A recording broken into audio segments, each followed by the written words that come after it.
তুই কিতা খাস এটি তিনি কিতা খাস ওদের বালা বালা জিনিস খাইছে আর কি।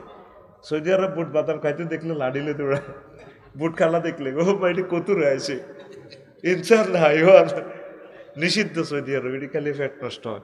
অল্প অল্প খাইছে। আমিন ক আমিন। এখন হাতে সংক্ষেপে কই আমি ওয়াজের দিকে ঢুকি যাবো। ট্রেনিং দিতেছে আল্লাহ আমরা তাকওয়া শিখবেল্লা, আর আমরা রমজান মাসে আরো বেশি জালিম হয়ে যাই। আল্লাহ কসুল চিল্লাতি শায়াতিন, নবী বলছে রমজানে ইবলিসের বান্দিরায় রমজানে আরো দ্রব্যমূল্য বাড়া আলায়। তাম পৃথিবীতে বিভিন্ন অনুষ্ঠানে পূজা পার্বণে তারা মূল্য কমায় দেয়, গাড়ি ফ্রি করে দেয়, যাতে এই বিভিন্ন ধর্মের লোকগুলো আরামে চলতে পারে। আর আমাদের রমজান উপলক্ষে কি হয়, দাম বাড়াই দেয়।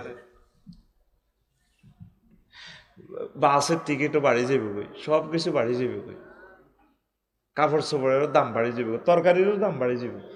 লাকসাম শরীফে এ এতাকায় লাড়ি গেছে আর কি, বুঝছেন নি? এ 2-3 মডেলে বই থাকে, এ একটা 120 টাকা 30 টাকা 150 টাকা বেচবো। অর্থাৎ যেহেতু মানুষ কম খায় ও অল্প বেশি হাতে বাঁশ বেশি করে দিতে।